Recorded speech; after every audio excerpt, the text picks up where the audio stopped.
오늘 저는 여러분과 함께 갈라디아서 강의 14번째 말씀을 함께 나눕니다. 갈라디아서 4장 12절에서 우리 20절에 있는 말씀을 가지고 너희의 감격이 어디에 있느냐 라고 하는 제목으로 이 말씀을 나눕니다. 오늘도 우리가 예배를 드리며 하나님의 말씀을 우리가 또 경청하게 되는데, 여러분 오늘도 우리가 드리는 예배가 우리 성가대에서 우리 찬양으로 고백한 것처럼 정말 하나님의 임재를 사모하고 하나님의 임재가 있는 신령과 진실로 하나님 앞에 예배 드리는 그러한 우리의 예배가 되기를 바랍니다. 하나님이 기뻐 받으시는 예배가 되기를 원해요. 여러분, 우리가 아무리 여기서 열심히 앉아 있는다 할지라도, 내가 아무리 열심히 노래를 한다 할지라도 하나님이 받으시는 예배가 아니라면 여러분, 우리의 수고는 다 헛된 것 아니겠습니까? 정말 헛된 수고가 아니라 정말 하나님의 마음을 감동케 하는 그러한 온 마음과 온 정성을 다해 하나님을 예배하는 그러한 저와 여러분 모두가 되기를 바랍니다. 주여 말씀하여 주옵소서. 자, 우리 그 마음을 가지고 우리 하나님 말씀, 자, 높이 들어보시죠.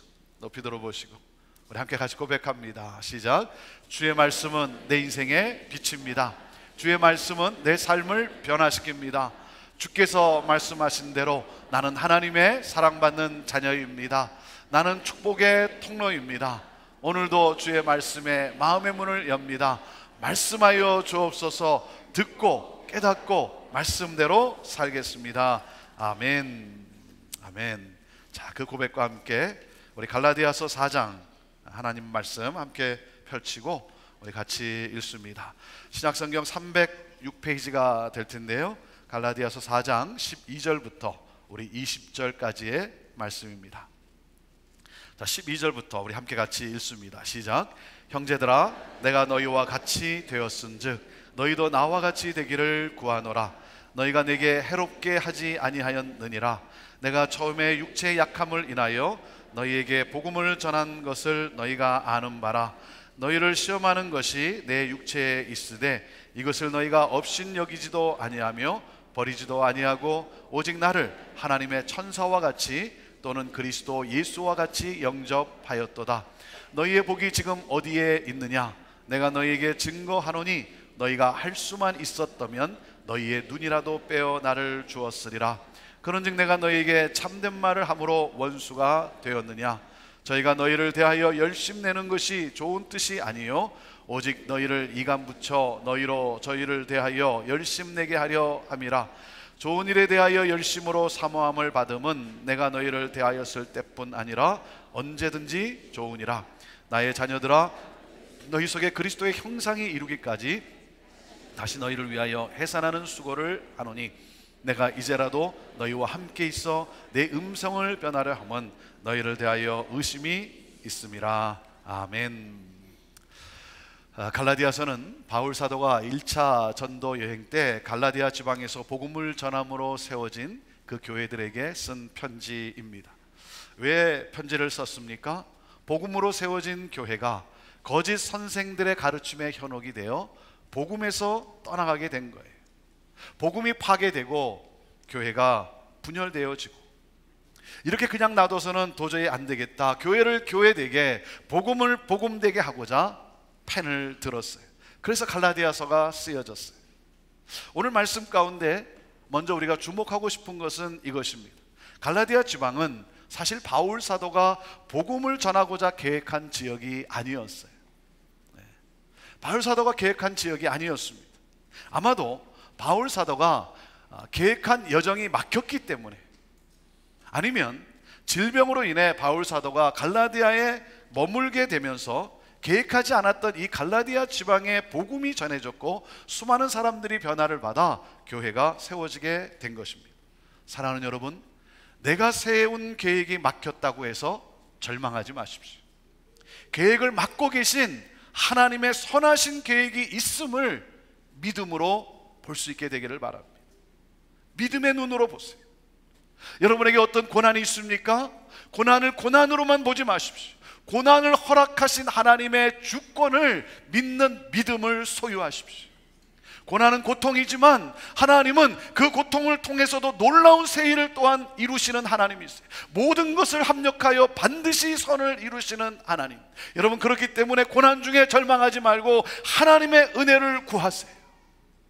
바울 사도에게는 육신의 질병이 있었어요. 그 고통 속에서 바울은 하나님의 은혜를 더욱 절실하게 간구했고, 그리고 그 간구하는 가운데 고통을 허락하신 하나님의 뜻을 알게 되었어요. 나에게 이 고통을 허락하신 그 하나님의 뜻을 알겠어요. 그것은 나로 하여금 더욱 겸손하게 하고 이 고통 속에서 하나님의 은혜가, 하나님의 능력이 더욱 나타나게 하시고자 하시는 하나님의 그 뜻을 알게 되었어요. 그래서 바울 사도는 그 고통 중에 감사하며 하나님을 찬양합니다. 그에게 하나님의 은혜가 더욱 넘치게 되었고, 그런 가운데 복음이 능력으로 증거되게 되었어요. 지난주 LA에서 커미션 선교단체 이사회가 있어 다녀왔습니다. 거기서 한 분을 만나 간증을 듣게 되었어요. 그분의 사업이 너무 어려워졌어요. 너무나 어려워졌어요. 그런데 어려워졌기에 영적으로는 하나님과 더 깊은 관계를 맺게 되었다는 거예요. 그 사업이 어려워졌고 그 어려움 속에 하나님과의 영적 관계는 더 깊어지게 되었다는 거예요. 어렵기 때문에 새벽 기도에 나오게 되었고 하나님 앞에 무릎을 꿇고 겸손히 하나님의 은혜를 구하게 되었어요. 고난 중에 영적으로는 더 충만해졌습니다. 그게 그분의 고백이었어요. 그런 가운데 생각지도 않게 하나님이 새로운 길을 열어주셔서 놀라운 복을 받게 되었다는 거예요.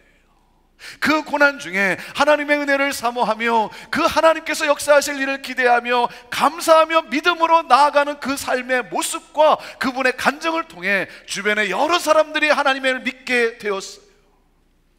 사랑하는 여러분, 찬양할 수 없는 상황 속에서 찬양하고, 감사할 수 없는 상황 속에서 감사하고, 기뻐할 수 없는 상황 속에서 기뻐할 때 그 하나님의 은혜를 구하며 하나님께 감사하며 나아갈 때 그러한 우리의 모습을 보고 사람들은 감동을 받게 되는 것이고, 우리가 믿는 하나님을 그들 또한 믿게 되는 거예요.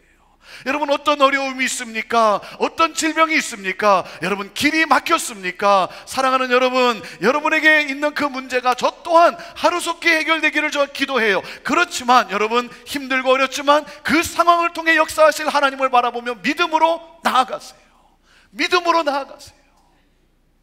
그 병을 통해서, 그 어려움을 통해서, 그 문제를 통해서 하나님은 선한 계획을 갖고 계신다라고 하는 사실이에요.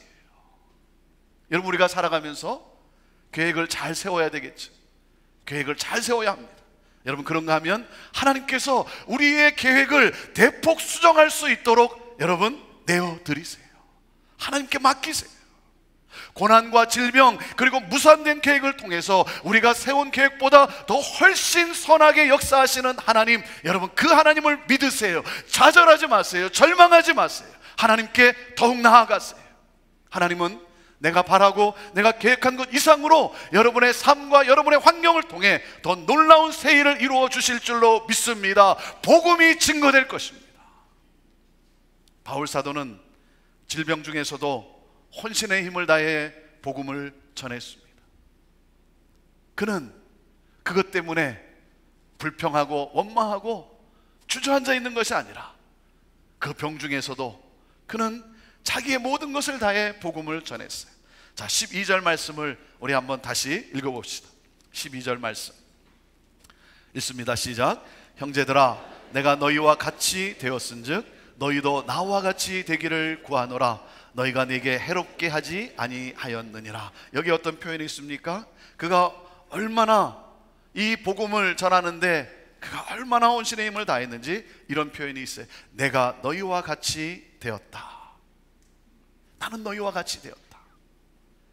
이 표현을 고린도전서 9장 19절에 바울 사도는 이렇게 말을 합니다. 이렇게 말을 합니다. 내가 모든 사람에게 자유하였으나 스스로 모든 사람에게 종이 된 것은 더 많은 사람을 얻고자 함이라.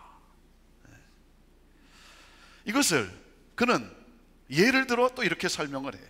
유대인에게는 유대인처럼, 율법이 없는 자에게는 율법이 없는 사람처럼, 약한 자에게는 약한 자처럼 되었다 그랬어요. 바울은 유대인이지만 이방인과 같이 되어 복음을 전했어요. 한 영혼이라도 더 얻기 위해. 여러분, 이것은 복음을 전하는 우리에게 있어서 너무나 중요한 자세예요. 자기의 문화를 뒤로 하고 자기의 경험을 뒤로 하고 그들의 세계로 들어가서 그들의 가진 문제, 그들의 염려, 그들의 고민 깊숙이 들어가서 그들과 함께 공감하며 그들과 함께 하나가 되어서 그들에게 생명을 전하게 돼요. 나의 방법을 주장하고 나와 똑같이 행하기를 원하는 것은 여러분 율법주의적인 행위예요. 자기는 거룩하고 자기가 생각하는 것만이 옳고 자기가 하는 방법과 다르면 상대방을 죄인 취급을 해요. 정죄해요. 여러분, 그것이 율법주의예요. 예수님께서 사람의 몸으로 오셨던 것처럼 우리 또한 그들의 모습으로 그들의 삶 속으로 들어가야 되는 거예요. 그래서 그들이 가지고 있는 문제, 그들이 가지고 있는 고민, 그들의 아픔 속에 함께 들어가서 함께 같이 공감하고 그리고 하나됨을 이루어서 그들에게 바로 이 소망, 생명, 이 복음을 전하는 거예요. 여러분, 복음을 전하는 우리에게 꼭 있어야 할 자세예요.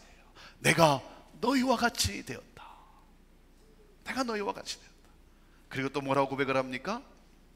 바울 사도가 무엇을 원합니까? 이런 고백을 합니다. 너희도 나와 같이 되기를 원한다.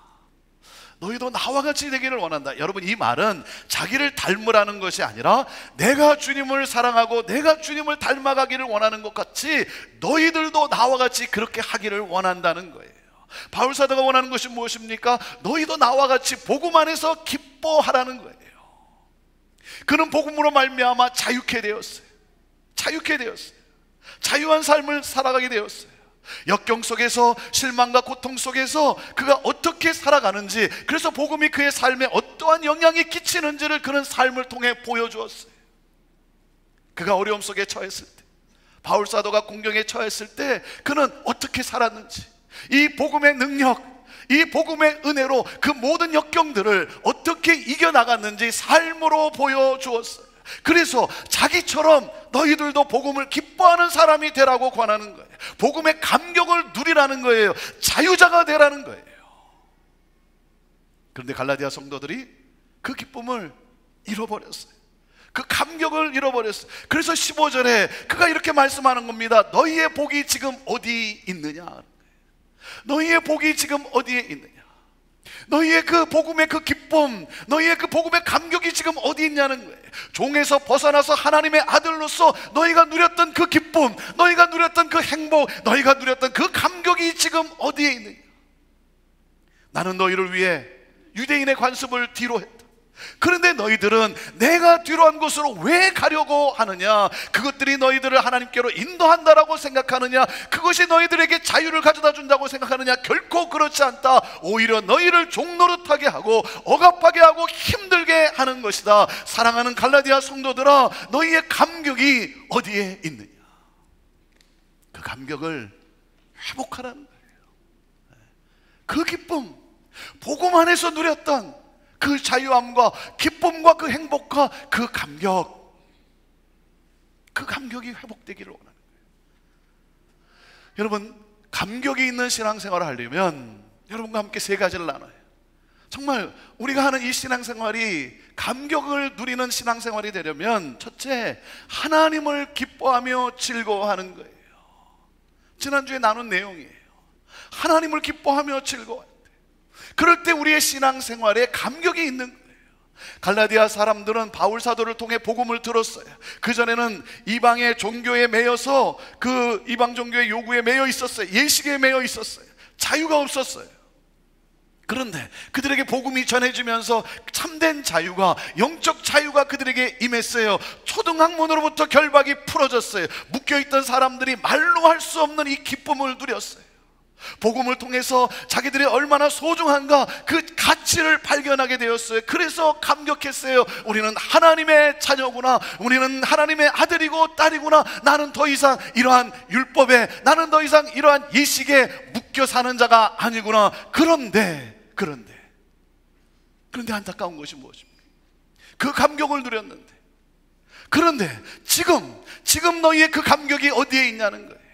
복음을 듣고 복음을 알고 기뻐하고 춤추고 감격하였는데, 거짓 선생들이 와서 복음만 가지고는 안 된다, 믿음만 가지고는 안 된다, 수많은 규칙과 예식을 통해 율법을 지킴으로 구원을 얻게 된다, 여기에 빠져서 하나님의 은혜를 잊어버린 채, 하나님의 은혜를 찾지 않은 채 행위를 통해, 공로를 통해 의롭게 됨으로 하나님께 나아가려고 하는 그러한 너희들의 모습, 그러므로 감격을 잃어버린, 기쁨을 잃어버린 갈라디아 성도들의 그러한 모습,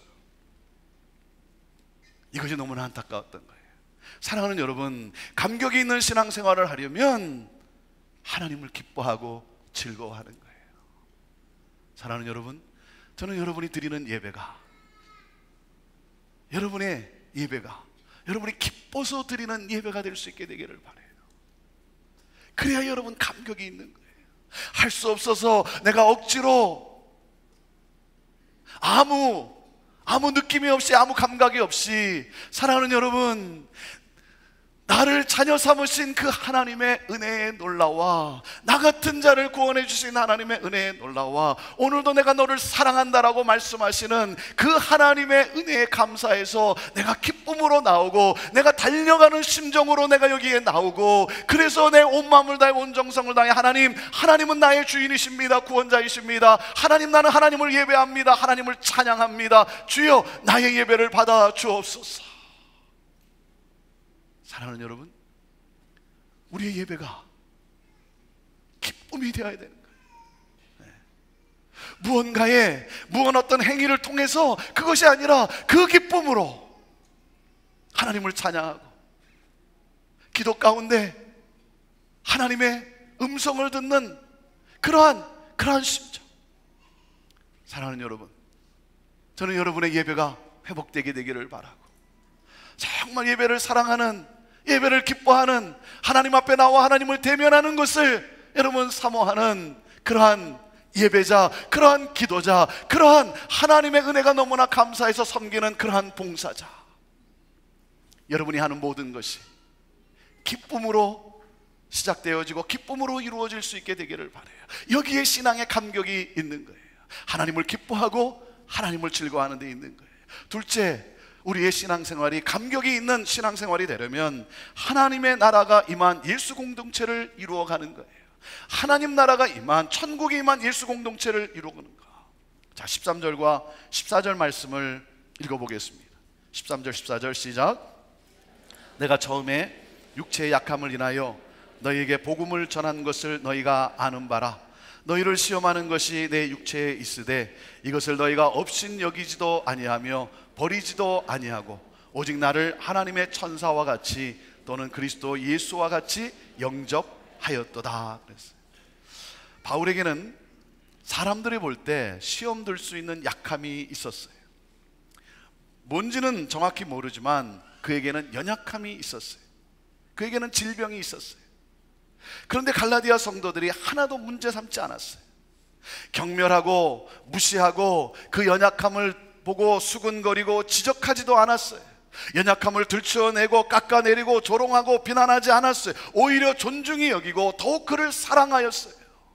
그래서 어떻게 됐습니까? 진정한 코이노니아, 진정한 사랑의 교제 속에 하나됨을 이루었어요. 하나님 나라 천국이만 공동체를 이루었어요. 그것을 경험하게 된 거예요. 그래서 그들은 함께 기뻐했어요. 자신들에게 복음을 전해준 그 아픔 속에서, 연약함 속에서, 고통 속에서 복음을 전해준 바울을 사랑하고 존경하였어요. 여러분, 어느 정도 사랑했습니까? 바울을 어느 정도 사랑했다고요? 14절에 어떤 표현이 나옵니까? 마치 뭐라고요?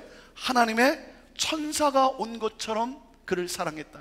그리고 더 놀라운 표현이 하나 나오죠? 뭐라고요? 예수 그리스도를 영접하듯 바울을 영접하고 사랑했다는 거예요. 그를 신뢰하고 그를 믿고 따랐다는 거예요. 여러분, 바울 사도가 완전하고 흠이 없는 사람이었습니까? 그렇지 않죠. 시험에 들 정도로 바울에게는 약함이 있었다는 거예요. 병이 있었다는 거예요. 사람들이 그를 업신여길 정도로 그에게는 연약함이 있었어요. 그렇지 않겠습니까? 복음을 전하는 사람이, 복음을 전하는 목사가, 남을 치유하는 그러한 목사가, 여러분, 자기 몸도 감당치 못하는 병이 있으니 사람들이 시험에 들지 않겠습니까?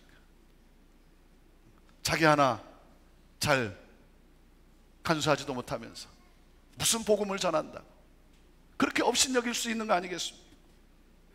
그런데 갈라디아 성도들은 그러지 않았어요. 오히려 더 안타까워. 13, 15절에 보면 여러분 그들이 바울을, 그 연약한 바울을 얼마나 사랑했는지 무슨 표현이 나옵니까? 눈이라도 빼줄 만큼, 눈이라도 빼줄 만큼, 무슨 표현이에요? 생명을 내어줄 만큼 그를 사랑했다는 거예요. 연약한 가운데서도 온 힘을 다해 온 정성과 사랑을 다해 자기들에게 복음을 전해준 바울을 사랑했어요. 그래서 하나됨의 기쁨을 누렸어요. 진정한 코이노니아가 이루어진 그러한 예수 공동체, 그 기쁨을 함께 누렸어요. 그런데 지금은 그 사랑, 그 행복, 그 기쁨, 그 감격을 잃어버렸어요. 왜? 복음에서 떠나서, 복음의 능력에서 떠나서 율법주의에 빠졌어. 행위를 강조하기 시작하고, 그래서 지적하기 시작하고, 판단하기 시작하고. 그래서 바울 사도가 어떻게 했습니까? 너희들 그래서는 안 된다, 너희들 그렇게 신앙생활을 안 된다 라고 참된 말을 하는데, 그 참된 말을 하는 바울 사도를 어떻게 했습니까? 무시하기 시작했어요. 뭐라고 한 것 같아요? 바울 사도가 너희들 그래서는 안 된다 그러니까 뭐라고 했겠습니까? 우리도 다 컸다, 이거예요. 우리도 다 컸다, 우리도 알 거 다 한다, 상관하지 말라. 바울을 무시하고 경멸하고 그 기쁨이 다 없어졌어요. 그래서 바울 사도가 외친 거예요. 너희의 감격이 어디에 있냐는 거예요. 너희가 함께 누렸던, 우리가 그때 같이 누렸던 그 행복, 그 기쁨, 그 사랑 안에서 하나 된 그 감격이 어디에 있느냐. 제가 지금도 감사한 것을, 말씀을 준비하다가 생각이 나는데요, 지금도 감사한 것은요, 17년 전에 제가 37의 나이로 형제교회 목사로 부임했어요. 37살의 나이에. 그러니 여러분 얼마나 부족한 점이 많았겠습니까? 얼마나 부족한 점이 많았겠어요. 그런데 우리 성도들이 저를 얼마나 사랑해 주는지, 그런 저를 우리 장로님들이 얼마나 사랑하는지 말이죠. 아들 같은 저를 영적 리더로 권위를 인정해 주고 격려해 주고, 새로운 사역을 제안할 때마다 여러분 경험하지 않은 것이라, 해보지 않은 것이라 얼마나 힘들었겠어요. 그럼에도 적극적으로 신뢰해 주고 지지해 주었어요. 그래서 여기까지 올 수 있었던 건 아니겠습니까? 우리 권사님들은 제 열렬한 팬이었어요. 제 열렬한 팬이었어요. 어느 정도로 열렬한 팬이었냐면, 제가 찬양을 하다가 손을 들면 일제히 따라서 손을 들었어요. 그렇게 저를 사랑해 주고 그렇게 함께 해주고, 사랑으로 하나됨을 이룬 그런 공동체. 여러분, 그래서 영재교회가 오늘 이 순간까지 온 거 아니겠습니까? 여러분, 하나님 나라가 임한 그 예수 공동체를 이루어가는 것, 거기에 우리의 신앙의 기쁨이 있고 거기에 신앙생활의 감격이 있는 거예요. 여러분, 신앙은 절대 혼자 하는 것이 아니에요.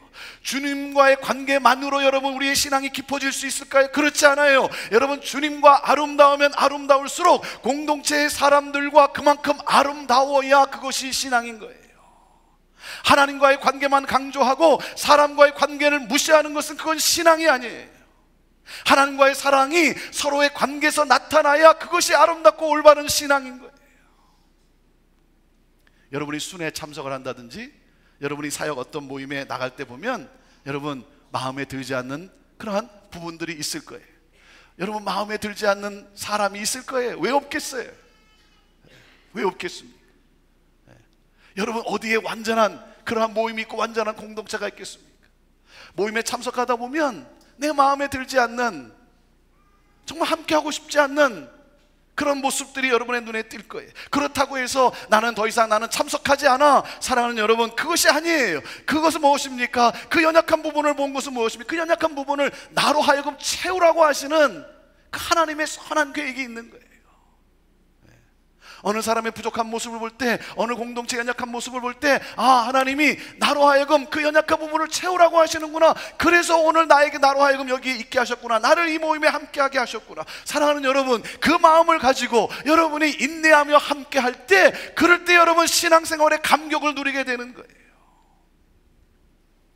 저는 여러분들이 힘써 하나님 나라가 임한 예수 공동체를 이루어가는 그러한 여러분 모두가 되기를 주님의 이름으로 축원합니다. 여러분, 그럴 때 여러분 우리의 신앙생활에 기쁨이 있고 감격이 있는 거예요.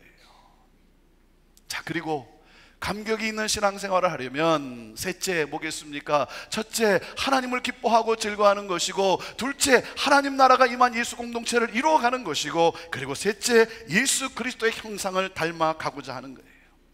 예수 그리스도의 형상을 담고자 하는 거예요. 자, 19절 말씀 읽어봅시다. 19절 말씀 시작. 나의 자녀들아, 너희 속에 그리스도의 형상이 이루기까지 다시 너희를 위하여 해산하는 수고를 하노니 그랬어요. 여러분, 신앙생활을 하면서 여러분 그리스도의 형상을 담고자 하는 열정을 달라고 기도하세요.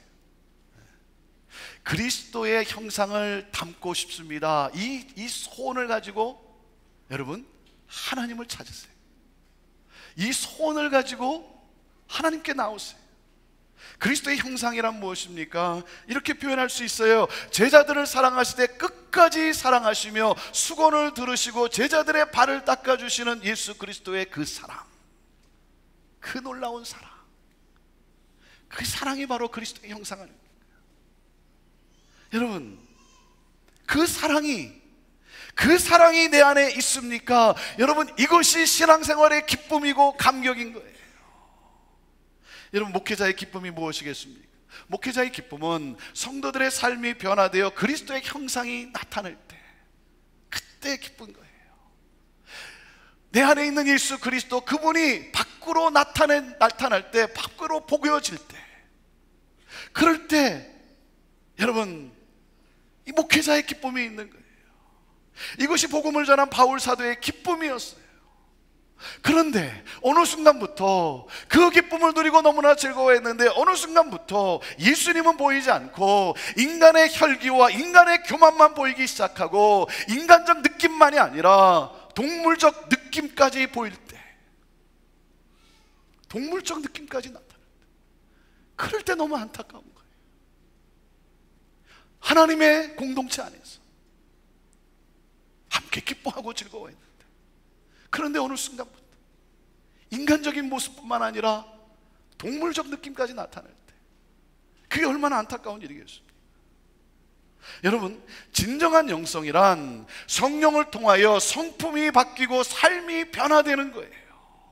기도를 많이 해서 남이 알지 못하는 체험을 많이 하는 것을 영성으로 생각하십니까? 성경 공부를 열심히 해서 단계가 많이 올라간 것을 영성이 깊은 것으로 여러분 생각하십니까? 여러분, 그렇지 않아요. 기독교의 진정한 영성은 성령의 능력으로 우리의 성품이 변하고 우리의 삶이 변하여 사랑으로 아름다운 관계를 이루어가는 것, 예수 그리스도가 나에게서 보여지는 것, 예수 그리스도의 형상이 나에게서 나타나지는 것, 이것이 진정한 영성이에요. 여러분, 이 거짓 선생들, 이 교회를 무너뜨리는 이 거짓 선생들, 이 이단자들의 이 목적이 무엇입니까? 자, 17절 말씀을 한번 보세요. 자, 17절. 이들이 열심을 내는데, 자, 17절 읽어보세요. 시작. 저희가 너희를 대하여 열심 내는 것이 좋은 뜻이 아니요 오직 너희를 이간 붙여 너희로 저희를 대하여 열심 내게 하려 함이라 그랬어요. 여러분, 열심 그 자체가 잘못된 것이 아니죠. 문제가 무엇입니까? 좋은 일에 대한 열심이냐 하는 거예요. 자, 이들이 열심을 내는 데는 음흉한 저희가 있어요. 여러분, 이 거짓 선생들은 성도들을 세우는 것이 아니라 그 성도들을 자기들의 제자로 삼고자 열심을 내는 거예요. 이 이단자들은 바울과 갈라디아 성도들 사이에 틈을 벌려서 바울로부터 멀어지게 해요. 그래서 갈라디아 성도들을 자신들의 영향권 안으로 끌어들입니다. 그래서 자기들을 절대적으로 순종하게 하고 복종하게 함으로써 자신들이 교주가 되는 것이죠. 그것은 결국 그리스도로부터 떠나게 하는 것이고 복음을 떠나게 하는 것이죠. 자기가 진리를 가지고 있다라고, 자기만이 의롭다라고 하는 것으로 사람들의 관심을 끌고, 그래서 사람들을 자기의 영향권 아래에 두고자 하는 거예요. 여러분, 기억합시다.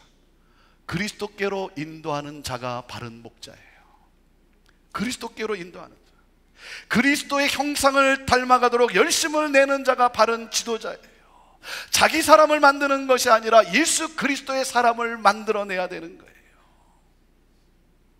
바울 사도의 유일한 관심은 그리스도의 형상이 그들 안에 이루어지는 것이었어요.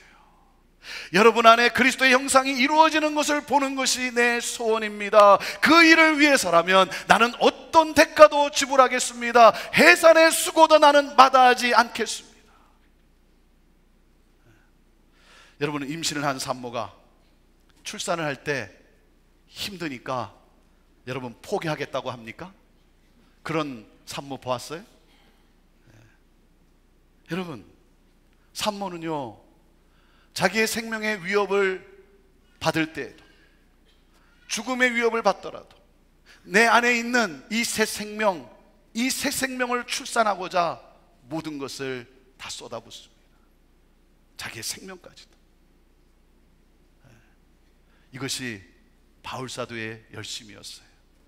저도 이런 목사가 되고 싶어요. 이런 목사가 되고 싶어요. 여러분 안에 그리스도의 형상이 이루어지도록 해산의 수고를 다하는 목사, 그런 목사가 되고 싶어요. 왜요? 여기에 진정한 기쁨이 있기 때문에, 여기에 진정한 행복이 있고, 여기에 진정한 감격이 있기 때문에. 자기의 제자를 만드는 것이 아니라 그리스도의 제자를 만드는 것, 선한 목자 되신 우리 주 예수 그리스도, 그 예수 그리스도를 더욱 닮기를 원해요. 사랑하는 여러분, 여러분이 오늘 여기까지 이루도록 여러분을 위해 누군가가 해산의 수고를 하였어요. 그렇죠? 네. 여러분의 신앙이, 여러분의 믿음이 여기까지 올 동안 여러분을 위해 수고한, 해산의 수고를 한 분이 계세요. 그 결과로 이만큼 온 것 아니겠습니까? 여러분, 그분에게 감사하세요. 그분에게 감사하세요. 내가 잘해서가 아니라, 내가 뭐 열심히 해서가 아니라, 나를 위해 해산의 수고를 한 사람이 있어요. 그분에게 감사하세요. 그리고 여러분, 그 감사를 가지고 다른 사람의 신앙 안에 그리스도의 형상이 새겨질 수 있도록 해산의 수고에 동참하세요. 해산의 수고에 동참하세요. 네. 여러분을 통해 누군가가 그리스도의 그 형상이 그 삶에 나타나야 되는 건 아니겠습니까? 네.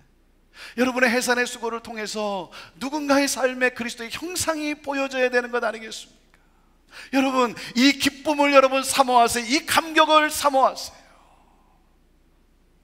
오늘 말씀은 우리에게 이렇게 질문을 합니다. 사랑하는 자여, 그리스도의 형상을 닮아가고 있느냐? 그리스도의 형상을 닮아가고 있습니까?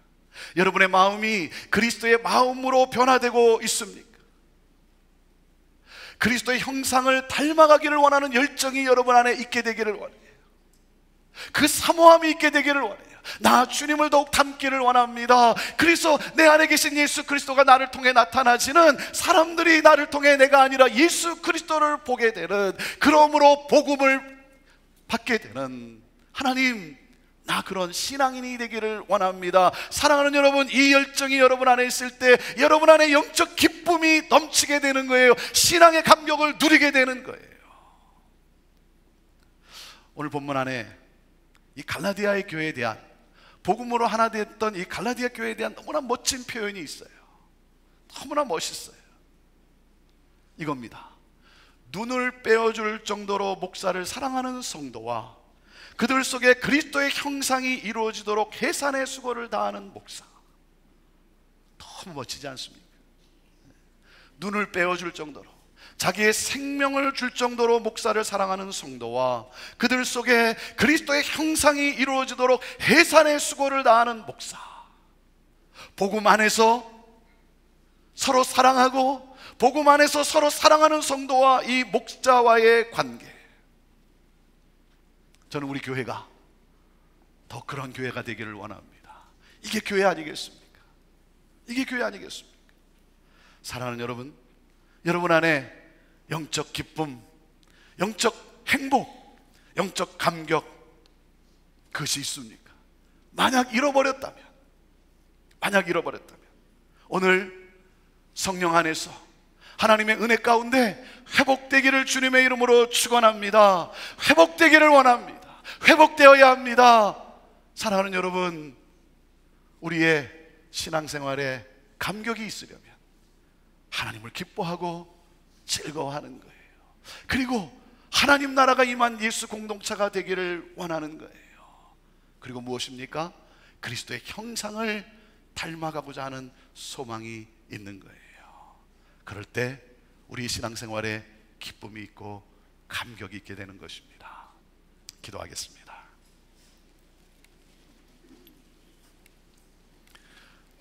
하나님, 우리 안에 하나님 이 기쁨, 이 감격이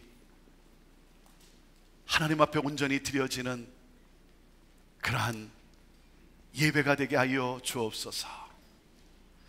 하나님, 혹시나 이 감격을 잃어버리고 할 수 없이 의무 때문에, 직분자이기 때문에 그렇게 하지 않으면 뭔가 어려움이 찾아올 것 같은 두려움과 염려 때문에 하고 있다고 한다면, 오 주여, 우리 안에 이 기뻐하며 즐거워하는 예수 그리스도를 더욱 닮고자 하는, 하나님 나라가 임한 공동체를 이루고자 하는 이 열망과 열정이 우리 안에 있게 하시고 회복되게 하여 주옵소서.